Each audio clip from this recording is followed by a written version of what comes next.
शारदा नललीढलोका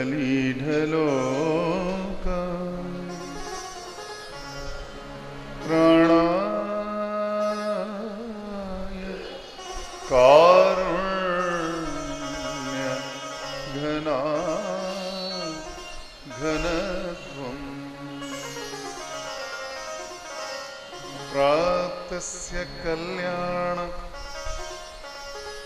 गुणार्णवस्य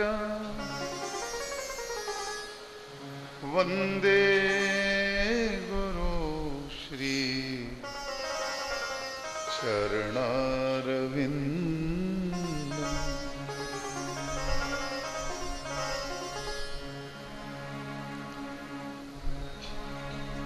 कस्तूरी तिलकं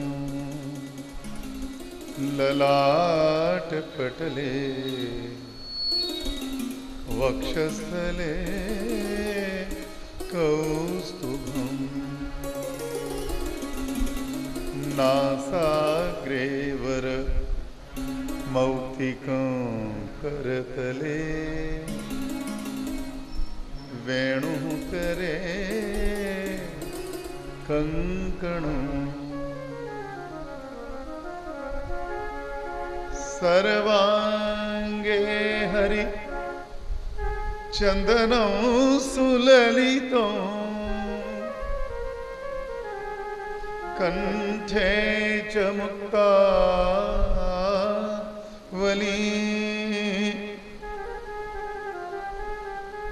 गोपस्त्री परिवेष्टितो विजयते गोपाल चूडाल मणि फुल्लेन्दीवरकांत मिंदुवदन वरहावतं सप्रियं श्रीवत्सांगमदारगौस्तुभधरं पीतांबरं सुंदरं गोपी नयनो फलार्चिततनुं गोगोपसंघावृतं गोविन्दं कलवेणु वादनपरं दिव्यांगगो शंभजे। नौमीड्यते भ्रवपुषे तडिदंबराय गुंजावतंस परिभिच्छल सन्मुखाय वन्यस्रजे कवलवेत्र विषाणवेणुः लक्ष्मश्रिये मृदुपदे पशुपंगजा वरहापीडं नटवरवपु कर्णयोः कर्णिकारं बिभ्रद्वास कनककपिशं वैजयन्तीं च मालां रन्ध्रान् वेणु रधरसुधया पूरयन् गोपवृन्दैः वृन्दारण्यं स्वपदरमणो प्राविशद्गीत कीर्तिः।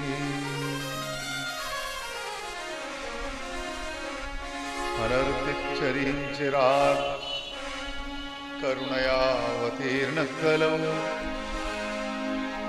समर्पयितुमुन्नतोज्ज्वलरसाम् स्वभक्तिश्रियम् हरिपुरटसुन्दरद्युतिकदम्ब सन्दीपितः सदा हृदयकन्दरे वश्यची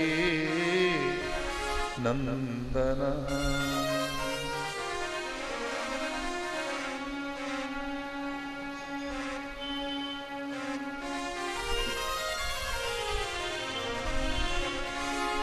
हरे कृष्ण कृष्ण कृष्ण हरे हरे, हरे राम राम राम हरे हरे। हरे कृष्ण कृष्ण कृष्ण हरे हरे, हरे राम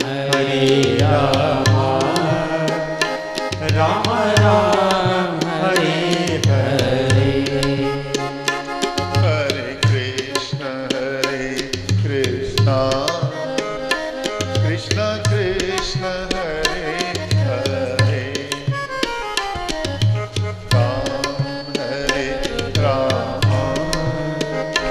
राम राम हरे हरे। हरे कृष्ण कृष्ण कृष्ण हरे हरे, हरे राम राम राम हरे हरे। हरे कृष्ण कृष्ण कृष्ण हरे हरे, हरे राम राम राम हरे हरे। हरे कृष्ण कृष्ण कृष्ण हरे हरे, हरे राम राम राम हरे हरे। हरे कृष्ण कृष्ण कृष्ण हरे हरे, हरे राम राम हरे हरे। हरे कृष्ण कृष्ण कृष्ण हरे हरे, हरे राम राम राम हरे हरे। हरे कृष्ण कृष्ण कृष्ण हरे हरे, हरे राम राम हरे हरे।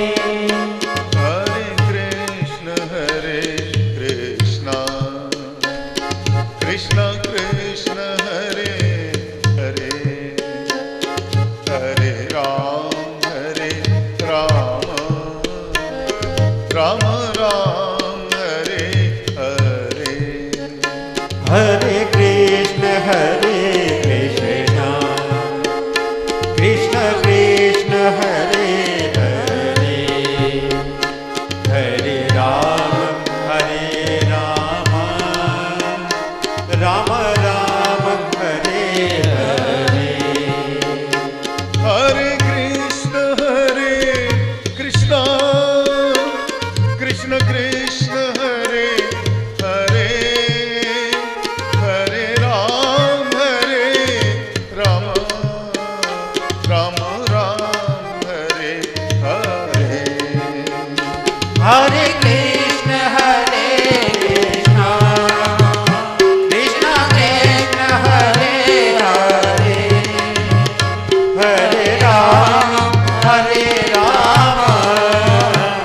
राम राम हरे हरे।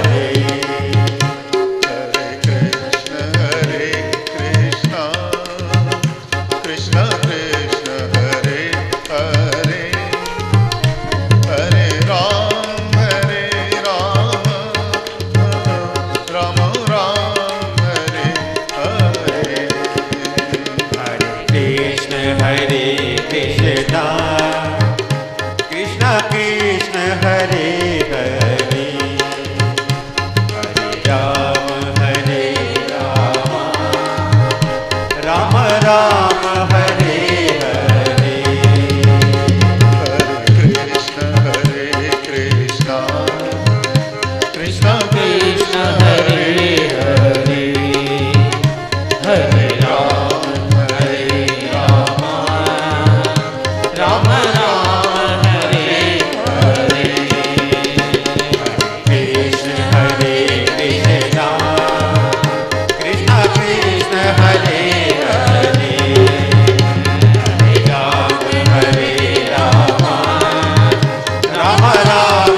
हरे कृष्ण कृष्ण कृष्ण हरे हरे, हरे राम राम राम हरे हरे। हरे कृष्ण कृष्ण कृष्ण हरे हरे, हरे राम राम राम हरे हरे।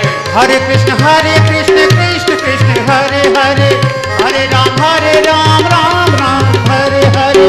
हरे कृष्ण कृष्ण कृष्ण हरे हरे, हरे राम राम राम हरे हरे। हरे कृष्ण कृष्ण कृष्ण हरे हरे, हरे राम राम राम हरे हरे। हरे कृष्ण कृष्ण कृष्ण हरे हरे, हरे राम राम राम हरे हरे। कृष्ण हरे कृष्णा कृष्ण कृष्ण हरे हरे, हरे राम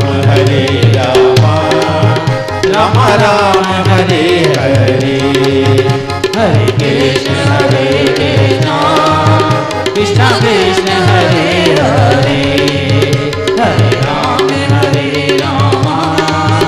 राम राम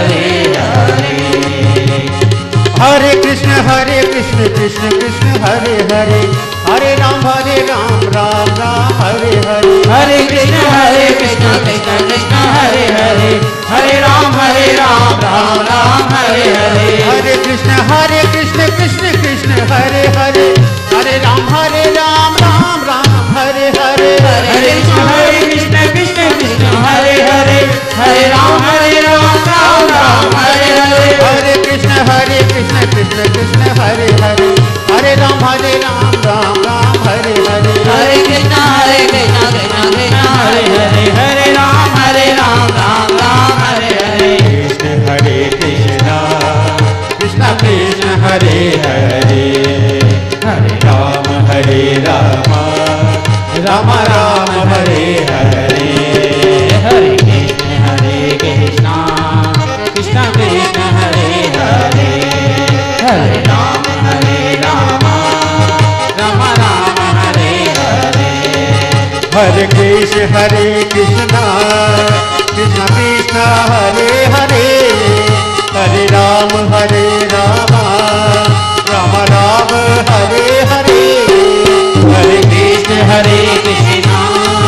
कृष्ण कृष्ण हरे हरे, हरे राम राम राम हरे हरे।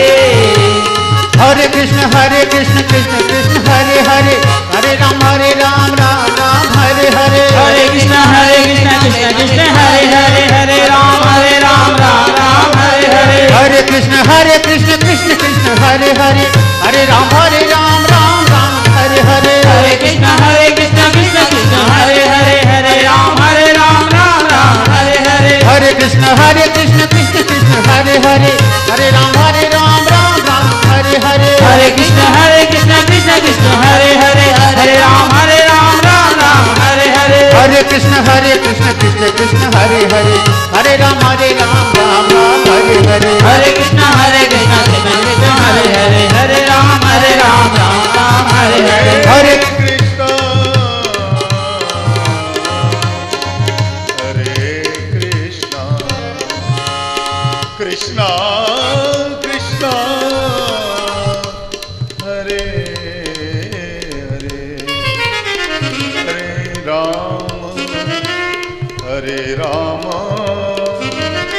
राम राम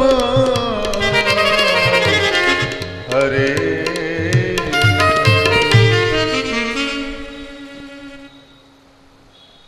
गौर प्रेमानंदे हरि हरि बोल, हरि हरि बोल, हरि हरि बोल। जय श्री राधे, जय जय श्री राधे, जय जय श्री राधे। निताय गौर हरि बोल।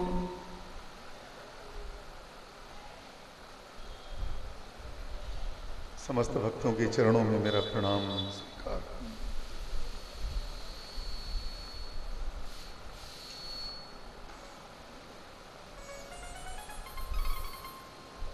पहला श्लोक, जयदिते दिकं जन्मना ब्रज श्रयत इंदिरा शश्वदत्र ही दयित दृश्यताम दीक्षुतावकाश त्वयि धृता सवस्त्वाम विचिन्वते। पहला। दूसरा कल हुआ था शरदुदाशय साधु जात सत सरसी जोदर श्री मुषादृशा सुरत नाथ ते शुल्क दासिका वरद निघ्न तो नेह किम बदा। आज कौन सा है? तीसरा।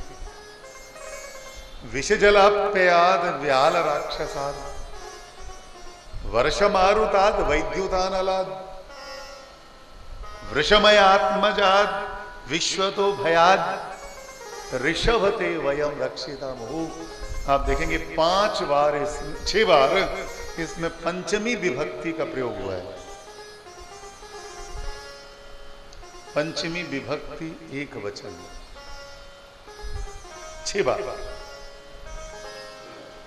विष जलाप्ययाद पंचमी विभक्ति, व्याल राक्षसाद, वर्ष मारुताद, वैद्युतानलाद, वृषमयात्मजाद और सर्वांत में विश्वतो भयात्।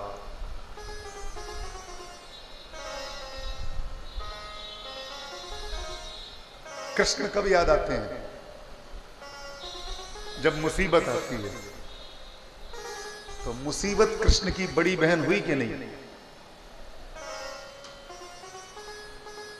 जब हमारी जिंदगी में मुसीबत आती है तो कृष्ण आते हैं, लेकिन मुसीबत का अनुगमन करते हैं।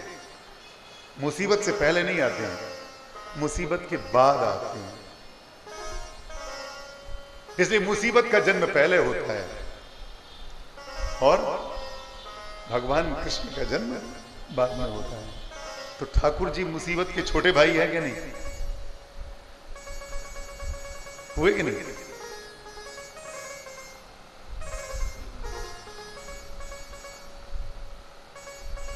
कुंती ने तो ठाकुर जी से ये तक कहा, महाराज मुझे समझ में आ गया कि जब जब विपत्ति आती है तभी आप आते हो, इसलिए महाराज जो आपका पायलट है उसको पहले पहुंचा दो हमारे पास।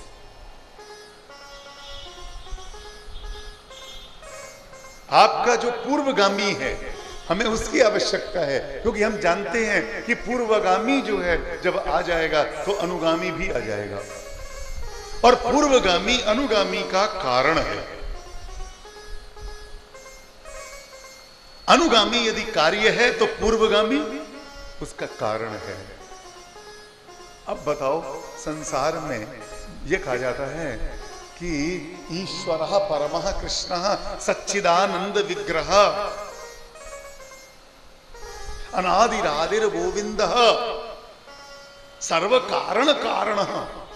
सर्व कारण कारणम, समस्त कारणों के जो कारण हैं उनका भी कारण हमारे जीवन में विपत्ति है।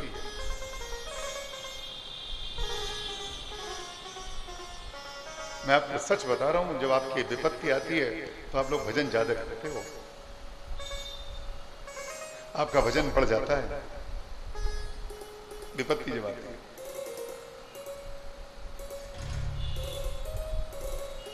हम छोटे थे तो कामचोर बहुत थे, पढ़ाई लिखाई में बहुत घटिया चलते थे, खेलने में लगे रहते थे। तो जो हमारे ट्यूटर जो घर में पढ़ाने आते थे वो हमें होमवर्क दिया करते थे। अब होमवर्क करे कौन? करते नहीं थे होमवर्क। जब खेलते खेलते जब याद आती थी कि 3:30 बज गए, 4 बजे आने वाले हैं मास्टर साहब, तब फिर घबराहट शुरू होती थी कि अब कहीं आ गए तो मार पड़े बिना नहीं बचेगी। तो हम तत्काल उसी समय पर माला ले लेते थे, हरे कृष्ण कृष्ण कृष्ण हरे हरे, हरे राम राम राम हरे हरे, हरे कृष्ण कृष्ण कृष्ण हरे हरे, हरे राम राम हरे हरे, हरे कृष्ण कृष्ण कृष्ण हरे हरे, हरे राम राम हरे हरे। और उसका परिणाम क्या हुआ कि 4 बज गए, हमारी हरे कृष्ण माला जब चल रही है बराबर, 4:15 बज गए, मां सब नहीं आए, हरे कृष्ण कृष्ण कृष्ण हरे हरे, हरे राम राम राम हरे हरे, 4:30 बज गए, फिर भी हरे कृष्ण कृष्ण कृष्ण हरे हरे राम राम राम हरे हरे। मास्टर साहब फिर भी नहीं आई। अब पता लगा कि अब नहीं आएंगे। हमने माला उठाई रख दी और अब निश्चित हो गया कि मास्टर साहब नहीं आएंगे। अगले दिन जब मास्टर साहब आए तब तक काम हमने कर लिया अपना पूरा। हमने उनसे पूछा आप कल क्यों नहीं आए? बोले कल बुखार लग गया था हमको, बुखार आ गया था इसलिए हम थोड़ा लेट गए थे, आराम कर गए थे, इसलिए नहीं आए। तो हमें समझ में यह आया हरिनाम महामंत्र का प्रभाव इतना अधिक है कि विपत्ति को भी बुखार आ जाए।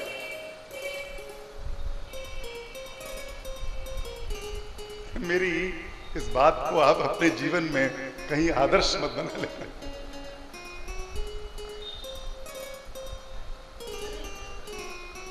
बालक स्वभाव था, बुद्धि कोई बहुत बढ़िया थी नहीं, तो इस तरह के हरे कृष्ण महामंत्र का कोई श्रद्धा वगैरह का कोई अर्थ नहीं था। केवल ये दिमाग में था कि यदि भगवान का नाम लिया जाए तो विपत्ति टल जाती है। ये जरूर मालूम था अच्छी तरीके से। तो मुझे ऐसा लगता है कि शायद ये जो मेरा अनुभव है आप लोगों का भी अनुभव होगा।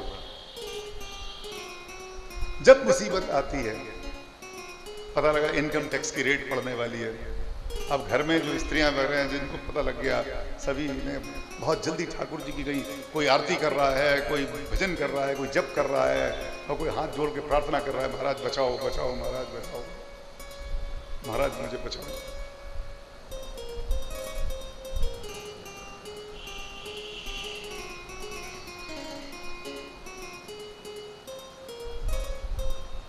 इसीलिए संतों ने कहा है कि जब तक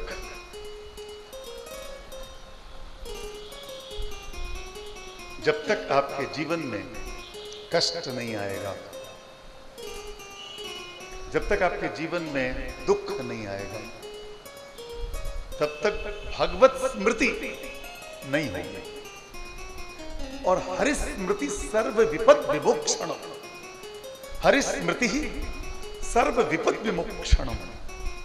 भगवान की जो स्मृति है, स्मृति आते ही सर्व विपद विमोक्षण। इसी गोपी गीत में आगे आएगा भगवान के चरणों की वंदना में, जब गोपियां कहती हैं प्रणत कामदम पद्म जार्चितम धरणी मंडनम और ध्येयम आपदी। जब विपत्ति आती है, आपात स्थिति होती है, तब ध्येयम। और आपको बताऊं ये चमत्कार होता है, आपके ऊपर कभी कोई मुसीबत आवे तो ठाकुर जी के चरणों का ध्यान करना, मुसीबत उसी समय गायब है, बड़ी से बड़ी मुसीबत। इसलिए यदि मैंने होमवर्क नहीं किया है और मैं ट्यूटर रूपी मुसीबत को नहीं आने देना चाहता हूं, तो वहां पर भी भगवान नाम काम कर गया, कर जाता। तो मुसीबत जब कभी आए, हरि स्मृति ही सर्व विपद विमोक्षणम। भगवत स्मृति, भगवान की स्मृति, उनका स्मरण मात्र हमको समस्त कष्टों से मुक्त कर देता है।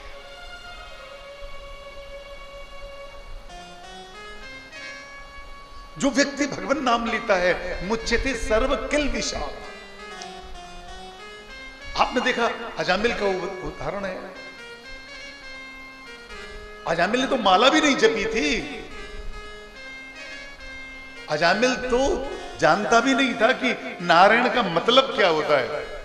वो तो यही जानता था कि नारायण मेरा छोटा बेटा है, और जिसमें पर उसके सामने यमदूत प्रकट हुए और वो उसको पास में बांध करके ले जाने लगे, तो वो चिल्लाता है नारायण, एक बार नारायण का। लेकिन नारायण का नाम निकलने का कारण भी अलग है।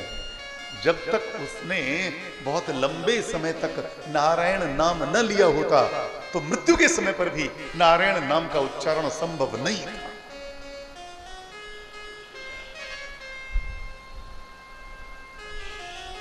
अभ्यास चाहे जान करके करें चाहे अनजाने में हो जाए, लेकिन अभ्यास की नितांत आवश्यकता है।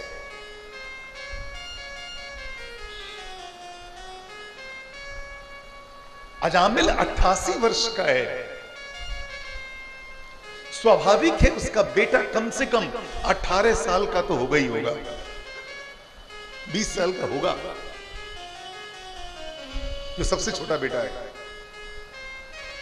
और जब से उसका जन्म हुआ है और जब से उन संतों ने कहा था उन विषयों से, अजामिल की जो पत्नियां थी, कि तुम अपने बेटे का नाम नारायण रखना, इससे तुम्हारा कल्याण हो जाएगा।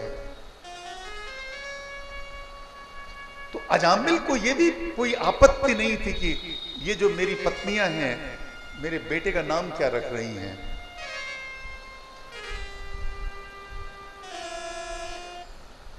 उसने तत्काल स्वीकार कर लिया, ठीक है, क्या नाम रखा इसका, कि नारायण। अब उस छोटे से बच्चे में स्नेह उत्पन्न हुआ, छोटे से बच्चे में स्नेह उत्पन्न हुआ तो उसका नाम उसको प्यारा लगने लगा। और जब हमें किसी से स्नेह होता है तो उसका नाम टेढ़ा मेढ़ा भी हो तो प्यारा लगता है। नारायण नाम उसको बड़ा प्यारा लगने लगा और बार बार वो अपने बच्चे को, छोटे बच्चे पर स्नेहाधिक्य से, स्नेहवशात निरंतर उसके नाम का उच्चारण करने लगा। बार बार बुलाता था, नारायण इधर आओ, नारायण इधर आओ, आओ मेरी गोदी में आ जाओ नारायण। कितनी बार उसने नारायण कहा होगा।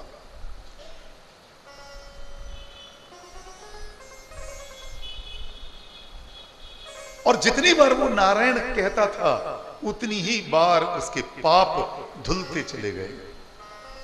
लेकिन होता क्या था, कुंजर शौच करता था वो नारायण का नाम लेकर के, कुंजर स्नान करता था, गजस स्नान करता था, जैसे हाथी नहाता है, रोज नारायण का नाम लेता था और इसके बाद में रोज पाप करता था।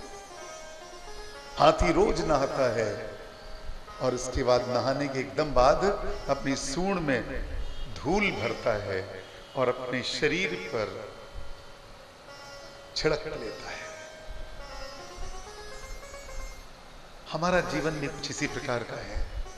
हम लोग रोज ठाकुर जी का नाम लेते हैं, रोज ठाकुर जी से प्रार्थना करते हैं, रोज स्तुतियां करते हैं, रोज पाठ करते हैं, रोज राधा कृपा कटाक्ष करते हैं, रोज कृष्ण कृपा कटाक्ष करते हैं। ये तो स्नान हो गया। सर्वात्म स्नपनम परम विजयते श्री कृष्ण संकीर्तनम। सर्वात्म स्नपनम, आत्मा का स्नान कराना हो तो भगवान नाम का सहारा लो। सर्वात्म स्नपनम,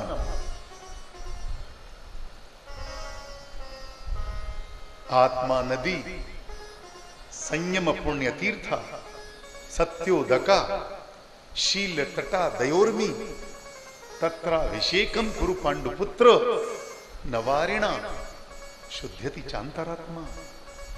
ये अंतरात्मा जल से शुद्ध नहीं होगी। अंतरात्मा को स्नान कराने के लिए आत्मा नदी में डुबोना पड़ेगा, परमात्मा नदी में डुबोना पड़ेगा। आत्मा यहां परमात्मा से अभिप्राय है। और परमात्मा नदी कौन सी है? ये नाम रस की नदी जो है वही परमात्मा की नदी है। सत्योदका शील तटा दयोर्मी, शील तट हैं, दया की लहरें हैं। तत्र अभिषेकम कुरु पांडुपुत्र, उसी में अभिषेक करो हे पांडुपुत्र। तो अजामिल की मुक्ति हुई ना भगवान का नाम लेकर के। लेकिन कितने लंबे समय तक अजामिल ने भगवान का नाम लिया है। वो भगवान का नाम जो रोज लेता था, रोज पाप करता था, उससे एक फायदा हुआ। फायदा ये हुआ कि लगातार उसका अभ्यास बन गया। जब कभी भी कोई समस्या होती थी तो वो अपने बच्चे को बुलाता था। बच्चा बड़ा हो गया था। अब 88 साल का बूढ़ा आदमी जब कोई विपत्ति आएगी तो अपने बेटे को बुलाएगा कि नहीं बुलाएगा? विपत्ति आई तो ठाकुर जी का नाम आया, और ठाकुर जी का नाम आया तो विपत्ति चली गई। बस अंतर इतना ही है कि विपत्ति बड़ी बहन जरूर है ठाकुर जी की, लेकिन रुकती नहीं है ठाकुर जी को देख करके, भागती बहुत तेज है।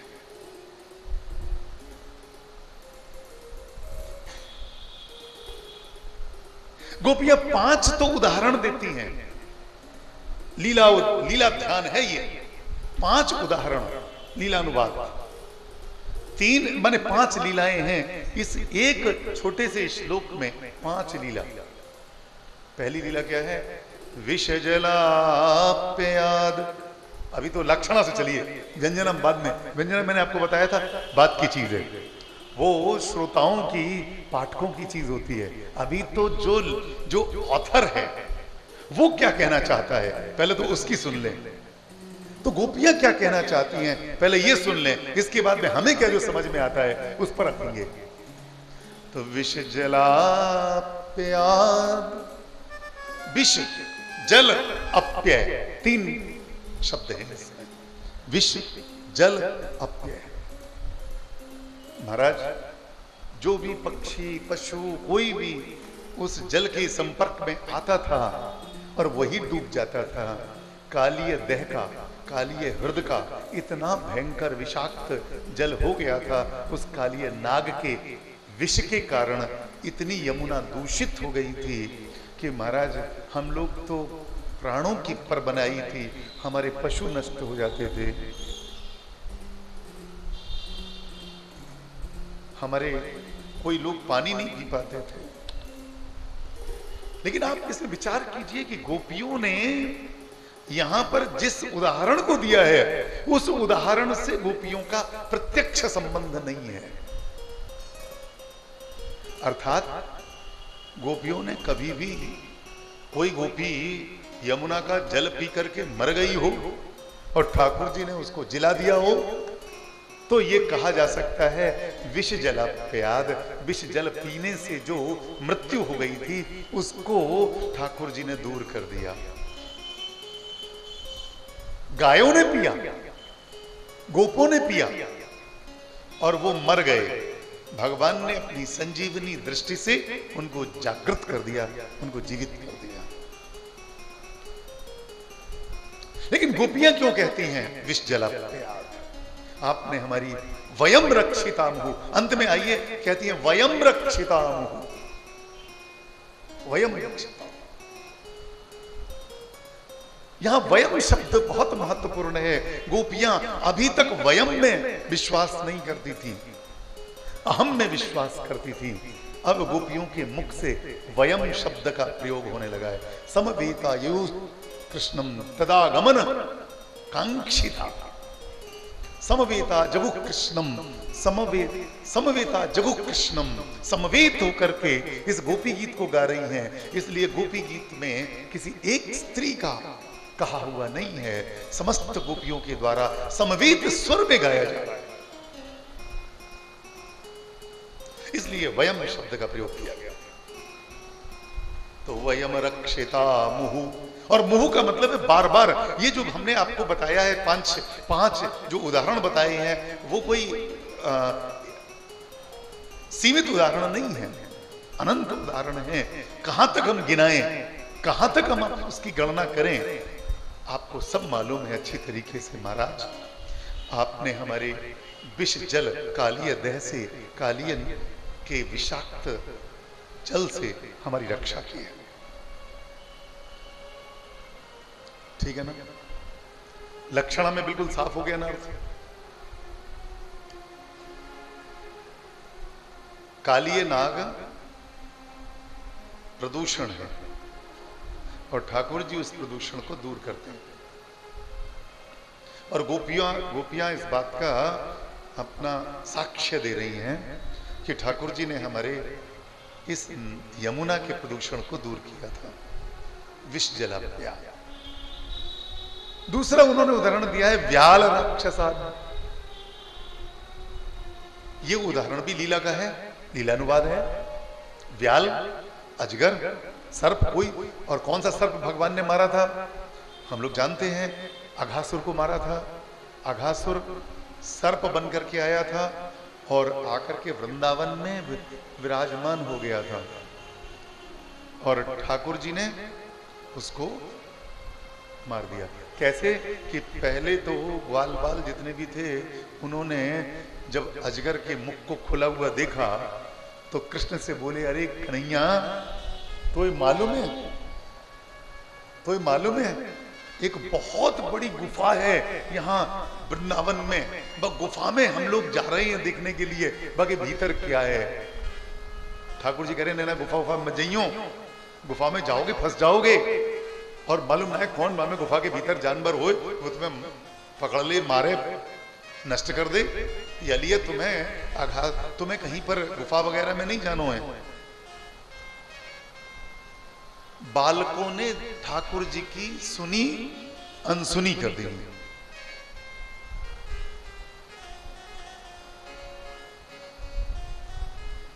भागवत में लिखा हुआ है कि जितने संत हैं वो हमेशा मोह का उदाहरण देते हैं। मोह क्या है? हम लोग मोह को प्राय गलत समझ लेते हैं। मोह का मतलब है सत्य को असत्य समझना, सत्य को असत्य समझना और असत्य को सत्य समझना, यह भी मोह है। अब वेदांत में एक बहुत बड़ा उदाहरण है जिसको तुलसीदास जी ने भी खूब दिया है। रज्जौ यथा हेर भ्रम, रज्जौ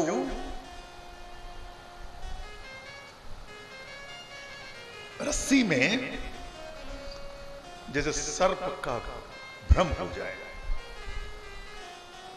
लेकिन ठाकुर जी का प्रभाव इतना अधिक है कि ये बालक जो हैं वो सर्प को भी रस्सी समझ रहे हैं,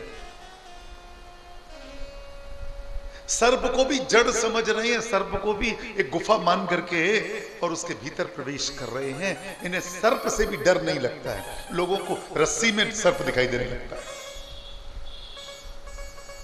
ये इतने निर्भीक हैं ठाकुर जी के कारण कि इनको सर्प नहीं मालूम पड़ता है, उसको वृंदावन के सौंदर्य का एक प्रतीक मानते हैं। सबके सब प्रवेश कर जाते हैं, लेकिन वो मुंह अपना बंद नहीं कर रहा है, अपना मुंह अभी भी खोले हुए हैं, क्योंकि उसका टारगेट जो है वो ग्वाल बाल नहीं है। टारगेट कौन है? ठाकुर जी हैं, लक्ष्य ठाकुर जी हैं।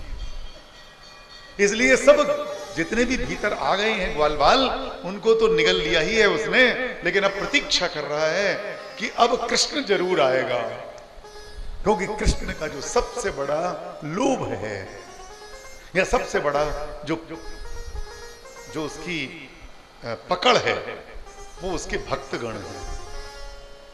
यदि मैंने इसके भक्तों को पकड़ लिया है तो अब इसके बाद में कृष्ण भी आएंगे, और अंत में भगवान कृष्ण को आना पड़ता है, और वो भी उस राक्षस में, उस अघासुर में, उस अजगर के मुख में प्रवेश करते हैं। और जहां अजगर के मुख में प्रवेश किया ठाकुर जी ने, और वो एकदम मुंह बंद कर लेता है अपना। ठाकुर जी कहते हैं कि तू ये समझ रहा होगा कि मैं पंच भौतिक शरीर वाला हूं, पांच भौतिक शरीर वाला हूं, तो ये समझ रहा होगा, और तो समझेगा कि मेरी दम घुट जाएगा, मैं मर जाऊंगा, लेकिन मेरे ऊपर पंचभूतों का कोई प्रभाव नहीं है, मैं शुद्ध विबुद्ध चैतन्य हूं, इसलिए मेरे को तू कैसे मार सकता है? हाँ, अब तू अपने को संभाल। और ठाकुर जी सबसे पहले उसके मुख में ही वहीं पर अपनी बांसुरी से उसके मस्तक को फोड़ते हैं। मस्तक को फोड़ते कैसे हैं? आराम से एक अपनी बांसुरी को घुमाते हैं और एक बड़ा सा एक द्वार बन जाता है। उस द्वार में से ठाकुर जी अपने जितनी भी बालक हैं, सखा वृंद हैं, उनको निकाल करके बाहर ले आते हैं। उनको अपने नेत्रों की अमृत वर्षणी कृपा से नेत्रों की अमृत वर्षा से उनको जिला देते हैं।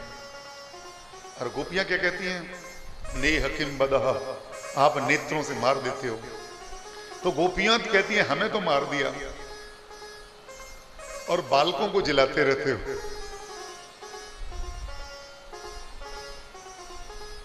गोपियों का जो पद है वो अलग प्रकार का है और बालकों का संजीवन दूसरे प्रकार का है। अब इसमें भी एक प्रश्न उठता है कि गोपियों का तो इसमें भी कोई संबंध नहीं है, प्रत्यक्षतः गोपियों का कोई संबंध इसमें नहीं आता, क्योंकि उस अजगर रूपी सर्प के भीतर गोपियां तो गई नहीं थी। फिर वयम रक्षिता मुहु, भाई हर चीज में वयम रक्षिता मुहु, विषजलाप्याद वयम रक्षिता, व्याल राक्षसाद वयम रक्षिता, वर्ष मारुताद वयम रक्षिता, वैद्युतानलाद वयम रक्षिता, वृषमयात्मजाद वयम रक्षिता, विश्वतो भयाद वयम रक्षिता। तो ये बात समझ में नहीं आती है कि ये गोपियां ये उदाहरण जो दे रही हैं, उस उदाहरण में उनका प्रत्यक्षतः कोई संबंध नहीं है। क्यों दे रही हैं? बालकों को सबको जीवित कर लिया था और ये सब लोग जानते हैं कि बालकों ने उस अजगर वाली कथा को 1 वर्ष बाद अपनी माताओं को सुनाया था। वो चक्कर और हो गया था बीच में, वो ब्रह्मा जी बालकों को उठा के ले गए थे और बछड़ों को भी उठा के ले गए थे। अब अगला है वृषमया मजाद, वर्ष मारुताद, वर्ष मारुताद। अब इसमें देख लो लीला है ये, और गोपियों का मैंने बताया ना प्रलाप है। इस प्रलाप में मैंने कल आपको बताया था, there is a method in his madness. इनका पागलपन जरूर है, लेकिन पागलपन में भी कुछ ना कुछ सिस्टम है। अब सिस्टम क्या है? उन्होंने गोपियों ने हर चीज इधर उधर कर दी। व्याल राक्षसात जो लीला है, अघासुर की लीला, वो पहले हुई, ठीक है ना, और विष जलाप्याद ये बाद में हुई, लेकिन यहां पर उलट पुलट कर दिया। अब आगे है वर्ष मारुताद। वर्ष मारुताद का मतलब है जब वर्षा और आंधी, मारुत माने हवा, तो वर्षा और वात वर्षा, तूफान। तूफान कब आया था जिंदगी में इनके? आया था जब इंद्र ने कोप किया था, तब जीवन में ब्रजवासियों के सभी के जीवन में एक तूफान आ गया, एक बड़ी परिस्थिति खराब हो गई। सब हाय हाय करने लगे, त्राही त्राही करने लगे और भगवान की शरण में आए और भगवान ने गिरिराज पर्वत को उठाया। तो गिरिराज पर्वत को उठा करके वर्षा और मारुत दोनों से मुक्ति कराई। यहां तक समझ में आई कि नहीं बात? ये बात तो समझ में आती है कि हाँ ठीक है, उन सब ब्रजवासियों में गोपी भी आ गई, लेकिन ये कहा जाए कि एक्सक्लूसिव अतिरिक्त रूप से गोपियों की रक्षा की है, यहां पर भी नहीं बन रही है बात। अब एक जगह पे आता है वैद्युतानलाद, चौथा संकट, वैद्युत अनलाद। वैद्युत अनल का मतलब होता है ऊपर से जब बिजली गिरती है तो किसी पेड़ पे गिरती है तो पेड़ में आग लग जाती है बिजली गिरने से। जब एक पेड़ में आग लगती है तो जितने पेड़ होते हैं आसपास के, उनमें सब में आग लगने लगती है फिर, और पूरे वन में आग लग जाती है। कभी कभी रगड़ से लग जाती है आपस में, और कभी कभी ऊपर से बिजली के गिरने से आग लगती है। वैद्युत अनल, तो वैद्युत अनल शॉर्ट सर्किट वाली, क्यों? बिजली से आग लगती है, घरों में भी लगती है, वो भी बिजली से आग लगती है। वैद्युत अनल, शॉर्ट सर्किट, ये प्राकृतिक आग, ऊपर से गिरती है बिजली और पूरा वन का वन स्वाहा हो जाता है, तो वैद्युत अनल हो गया। ये कब हुई? 2 बार लगी। एक बार तो जब ये कालिय नाग को नाथ करके आए और रात्रि में एकदम आग लग गई वन में, तो भगवान ने उस अग्नि का पान कर लिया। ऐसे ही मुंजाटिवी में भी आग लगी और तब भी भगवान ने अग्नि का पान किया। दोनों बार रक्षा की है, लेकिन दोनों बार में आप देखिए गोपियां नहीं है।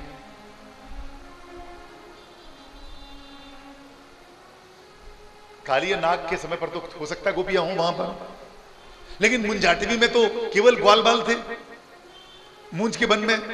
बल्कि ये भी मालूम है सब लोगों को कि जब ठाकुर जी ने कही ग्वाल बालों से कि अरे सब लोग चिल्लाने लगे, अरे कन्हैया आग लग गई, जल्दी बचाइयो, हम लोग तो चारों तरफ से गिर गए हैं। तो कन्हैया बोले तुम सब लोग आंख बंद करो पहले।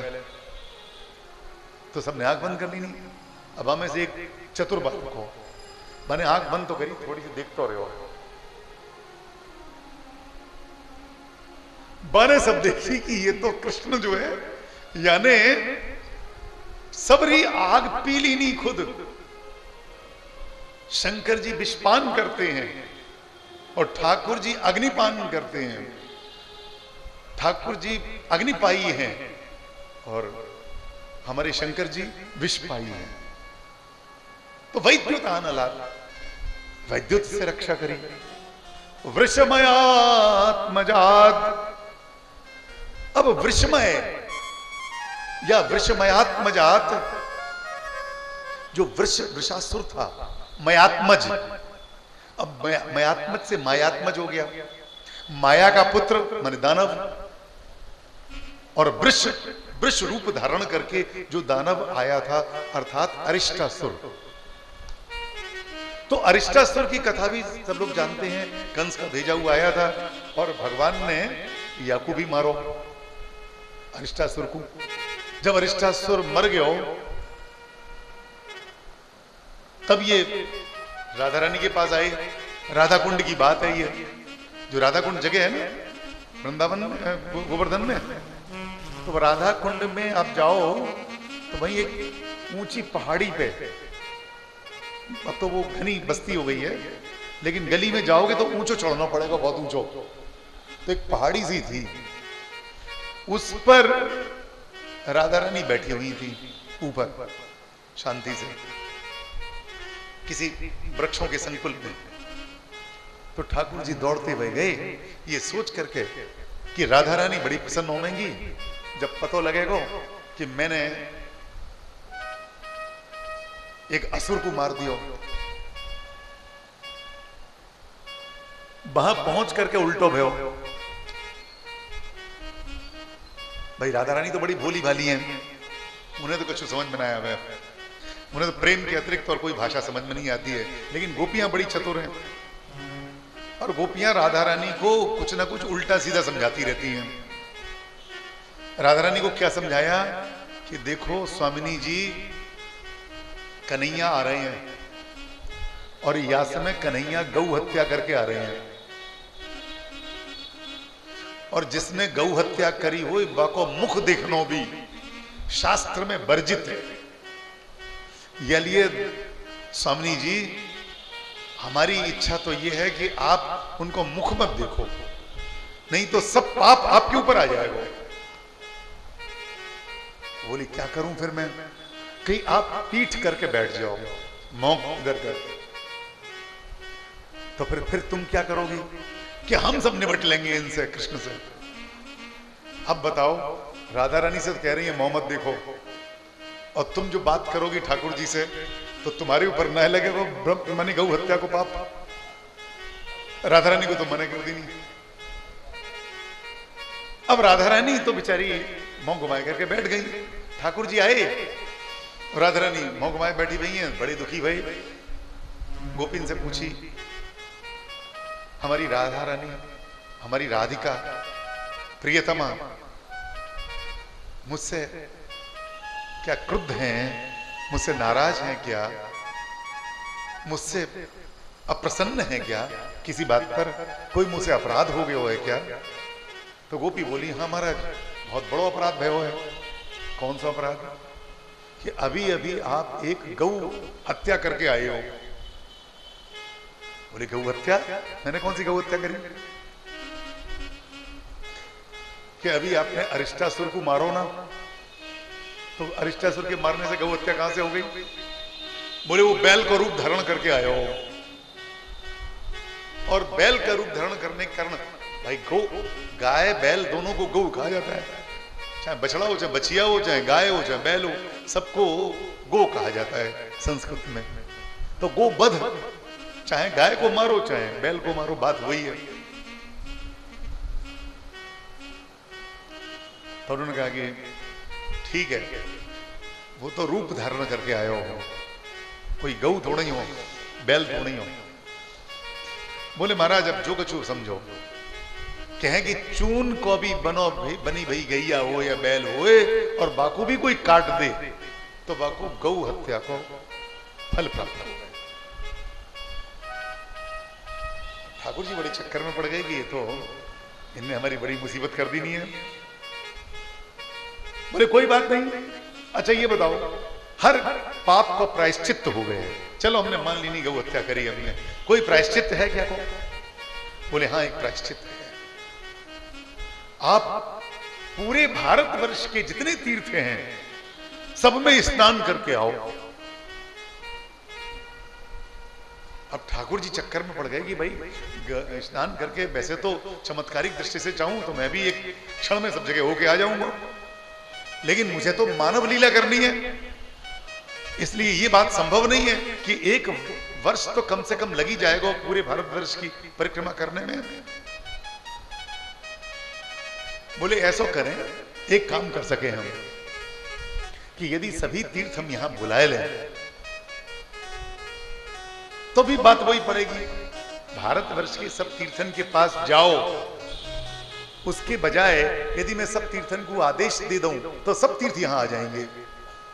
अब गोपीन को तो और कुतूहल जागृत हो गया। बोले अच्छो, आपके आदेश से क्या सब तीर्थ यहां पर उपस्थित हो सके हैं? हाँ, यहां में क्या बात है, ये तो मैं रोज करूं, मैं काऊ को भी बुलाना हो मैं बुला लूं यहां पे। बोले महाराज करके दिखाओ, अभी करके दिखाओ। अब उन गोपीन ने ठाकुर जी को ऐसे उकसाया, ठाकुर जी भी सोच रहे हैं कि चलो आज कुछ ना कुछ चमत्कार करना ही पड़ेगा। तो पैर के अंगूठा से, ध्यान रखियो पैर के अंगूठा में ही सब कुछ है जादू, ब्रह्मांड कटाह को फाड़ करके जो पैर का अंगूठा बाहर निकला था, तो ब्रह्मा जी ने उसी को धो करके अपने कमंडलू में रख लिया था, और वही गंगा जी प्रकट हुई हैं, वही ठाकुर जी का चरणामृत कही जाती है, ठीक है ना, ब्रह्मांड कटाह से निस्तृप्त होने के कारण। और इधर भगवान ने अपने पैर के अंगूठा को दबाया, धरती में दबाते ही एक फव्वारा तेजी से निकलो। तो सबसे पहले जब फव्वारा निकलो, पैर के अंगूठा से दबाने से निकलो, तो पैर के अंगूठा को धो करके ही तो निकलो होगो। तो ठाकुर जी के चरणार विंद के स्नान मात्र से समस्त तीर्थों का जल बन जाता है, ठाकुर जी के चरणों तक से बन जाता है। जितने भी तीर्थ हैं वो सब ठाकुर जी के चरणार विंद में समाहित हैं, उनके पद नख में समाहित हैं, पद नख में भी नहीं, पद नख चंद्र में समाहित है।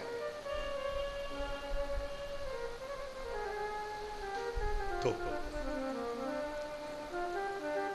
गोपियां बड़ी प्रसन्न हुई, ये तो बड़ा चमत्कार कर दियो, एकदम एक सरोवर तैयार हो गया, खूब बड़ो सरोवर, जल निकलते ही चलोगे हो, निकलते चलोगे, और इसके बाद में एक सरोवर, एक झील बन गई वहां पे। गोपीन को अभी भी कुतूहल समाप्त नहीं हुआ। बोले महाराज, ठाकुर जी बोले मैं स्नान अभी कर ले रहा हूं, क्योंकि मेरे चरणन को धोमन है ये, और मेरी चरणन के धोमन में सब तीर्थ बसे हैं। बोले आपके चरणन के धोमन में सब तीर्थ बसे हैं, या को प्रमाण क्या है? बोले शास्त्र में लिखो हुए हो। बोले शास्त्र में क्या लिखो हुए हो, हमें इससे मतलब नहीं, हमें तो साक्षात चाहिए।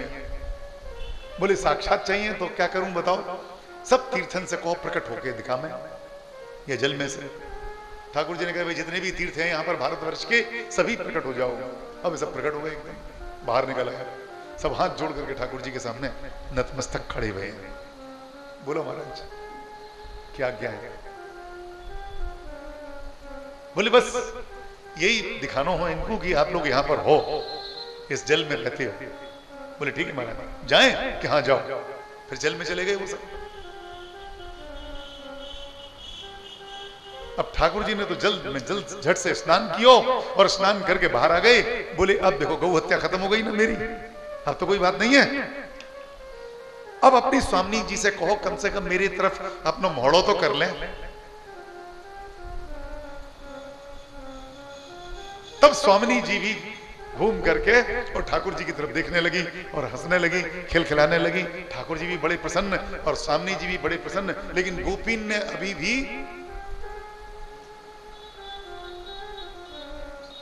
कुछ ना कुछ कुतूहल करना ही हो। तो ठाकुर जी बोले अब तो सब कुछ सही हो गया ना।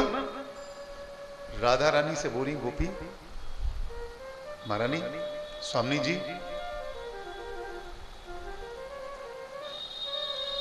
कृष्ण ने आज इतना बड़ा चमत्कार करके दिखाया है, कोई चमत्कार आप नहीं करोगी? बोले मुझे कोई चमत्कार नहीं आ गया। ठाकुर जी ने सुन ली नहीं ये बात। ठाकुर जी ने सोची कि अब तो आज पूरा ही हो जाए कार्यक्रम। तो बोले कि देखो ऐसा है कि किसी निरपराध व्यक्ति को दोष लगाना, आरोप लगाना गो हत्या के बराबर होता है। तुमने मुझ जैसे निरपराध व्यक्ति को दोष लगाया है, इसलिए अब तुम भी इसी प्रकार से, जैसे मुझे तुमने दोष लगाया है, मुझे तो दोष लगाया, लेकिन तुम लोग साक्षात शास्त्र के प्रमाण के हिसाब से गो हत्या की अधिकारिणी हो गई हो, भागी हो गई। अब गो हत्या तुम्हें भी लग गई है, अब तुम भी स्नान करके दिखाओ समस्त तीर्थों के जल में। बोले ठीक है महाराज, ये तो तीर्थ है ही, आपने तो अभी सिद्ध कर ही दियो है, यही में स्नान कर लेते हैं। बोले ना, या मैं स्पर्श मत करियो, ये तो मेरो बनाया हुआ तीर्थ है। अब अपनी स्वामी जी से कहो कि वो भी कोई तीर्थ बनाए करके दिखावे। अब स्वामी जी तो मजबूर हो गई, क्या करें, ठाकुर जी की आदेश है। तो उन्हें अपना कंगन उतारो, और कंगन उतार करके और वहीं पर मिट्टी थोड़ी थोड़ी खोदना शुरू किया। और जो खोदना शुरू किया तो एकदम फव्वारों निकलो बहुत जोर से, और वहां पर भी एक बहुत बड़ी झील एक और तैयार हो गई।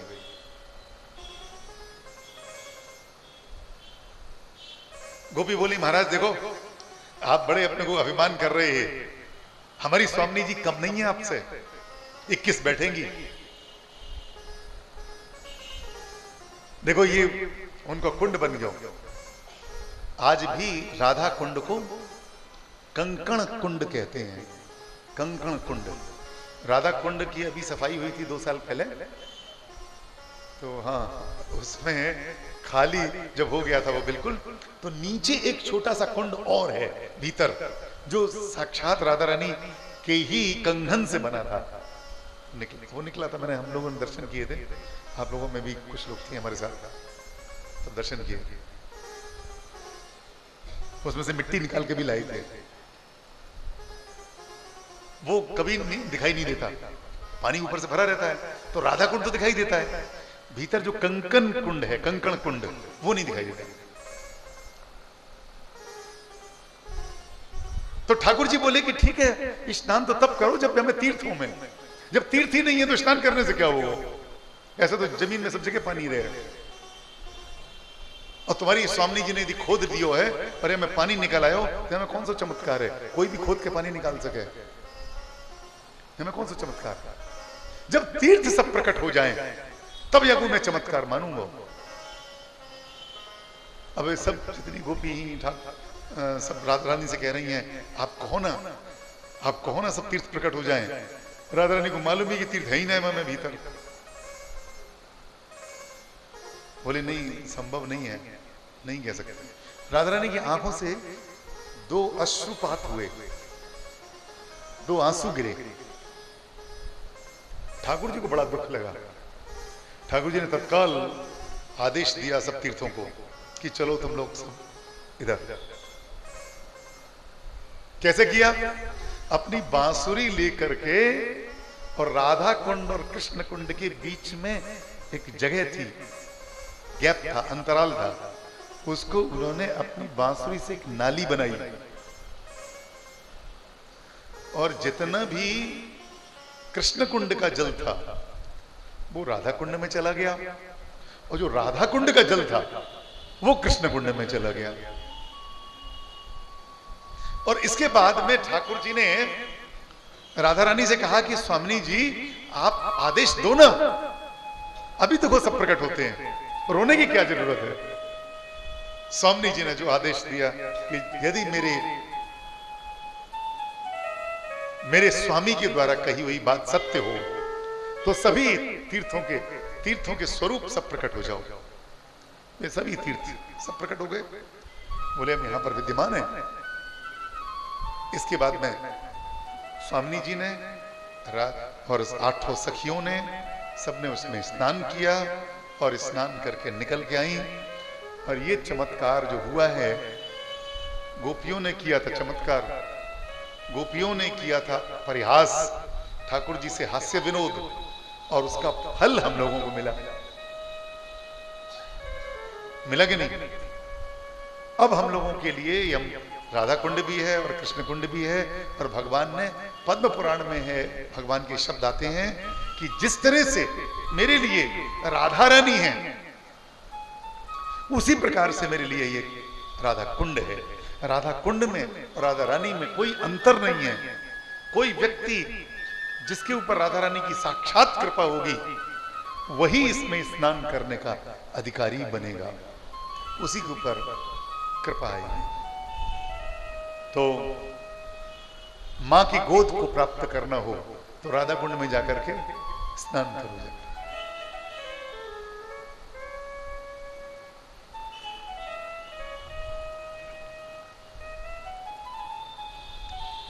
तो कौन सा होगा ये? वृषमया मजा। तो कितनी लीला हुई इसमें? 5 लीला हो गई। 5 लीलाओं के बाद में फिर छठे में उन्होंने इत्यादि कर दिया। इत्यादि कर देते ना, आदि आदि एटसेट्रा। तो छठे में क्या लिखा? विश्वतो भयाद, संसार में जितने भय हैं उन समस्त भयों से मुक्त करने वाले आप हो। ये आश्रय तत्व है, इसको कहते हैं आश्रय तत्व। यही कृष्णाश्रय है कि जितने भी संसार में भय हैं उन भय से मुक्त होने के लिए भगवान की शरण के अतिरिक्त इस संसार में कुछ नहीं।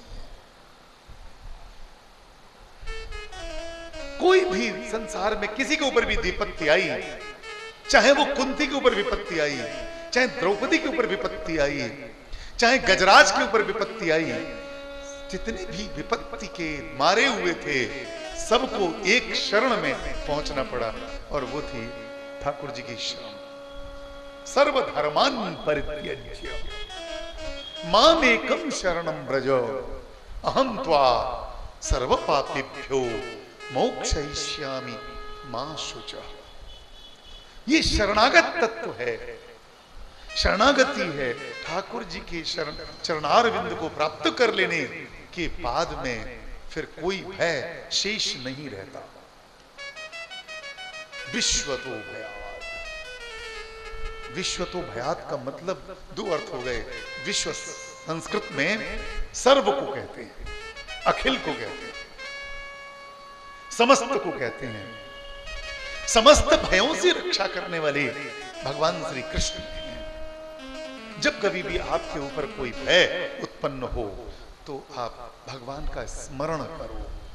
और सीधी बात है कि जहां कृष्ण हैं वहां पर भय नहीं है। भगवान अकुतो भय है।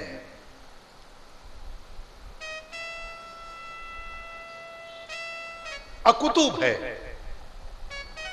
अकुतो भय का मतलब यदि भगवान के नाम मात्र भी यदि आ जाए, स्मरण मात्र भी आ जाए, तो फिर भय की परिसमाप्ति हो जाती है। संसार में भय तभी तक है जब तक भगवान नाम का भगवत स्वरूप का, भगवत कथाओं का, भगवत लीलाओं का, भगवत गुणानुवाद का चिंतन हम जब तक नहीं करते हैं तभी तक भय है।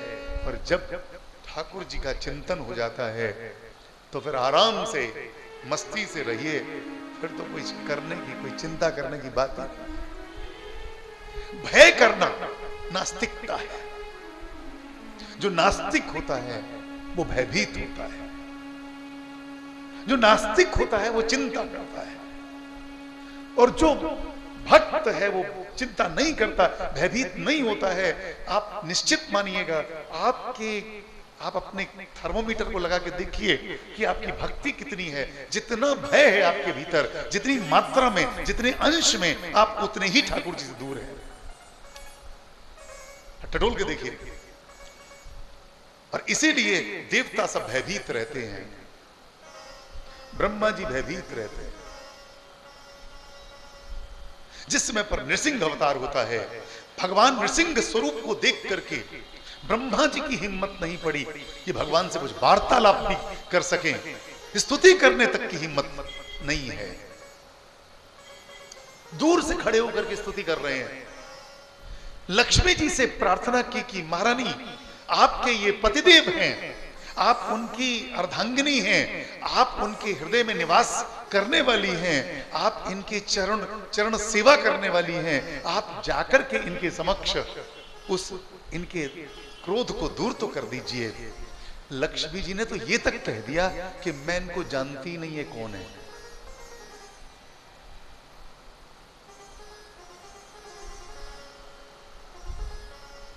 जहां क्रोध होता है वहां लक्ष्मी नहीं जाती।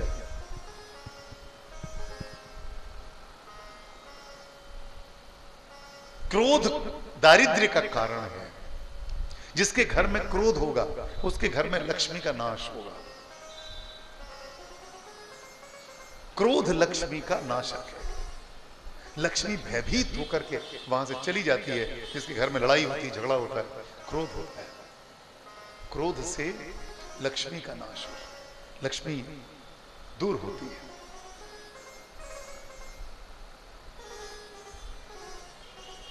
अब नृसिंह भगवान का ये स्वरूप देख करके लक्ष्मी जी बोली, मुझे मैं नहीं हूं, मैंने कभी देखा ही नहीं इनको इस तरह से, मेरे को डर लग रहा है, मैं नहीं जाऊंगा। लेकिन भगवान का भक्त जो है प्रहलाद, जब उससे ब्रह्मा जी ने कहा कि तुम्हारे कारण ये भगवान ने रूप धारण किया है, तुम जाकर के प्रार्थना करो। प्रहलाद जी बिल्कुल ऐसे अपने आराम से खड़े हो गए। छोटा सा बालक खड़ा हो गया ठाकुर जी के पास में जाकर के,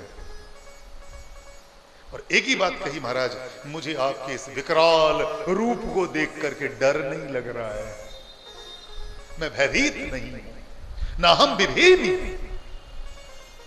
ये चैलेंज हो गया, मुझे आपसे डर नहीं लगता। जितने धर्म हैं संसार के वो सब डराते हैं। आप कोई भी धर्म की, मैं किसी धर्म का नाम नहीं ले रहा हूं, आप किसी भी किस धर्म की बात करिएगा, हर धर्म में भगवान से डराने की बात कही गई है, डरने की बात कही गई है। भगवान से डरो, भगवान से डरो। केवल भारत, अपना भारतीय धर्म एक ऐसा है जिसमें यह कहा गया है, सनातन धर्म, जिसमें भगवान से डरने की जरूरत नहीं। भगवान प्रेम स्वरूप हैं, भगवान आनंद स्वरूप हैं। भय कहां? जिनसे भय भी भयभीत होता है।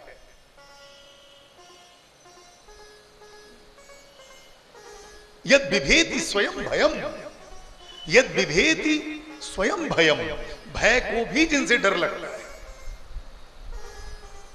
तो भय को डर लगने का मतलब क्या हुआ? डबल नेगेटिव, अर्थात सबके भय को नष्ट करने वाले भगवान हैं। आपको मालूम है कि जिस समय पर कुत्ते को आप देखो, मोहल्ले में कोई बड़ा कुत्ता आ जाए तो वो छोटा कुत्ता जो है वो भी बड़ा भयंकर उसके ऊपर दौड़ता है।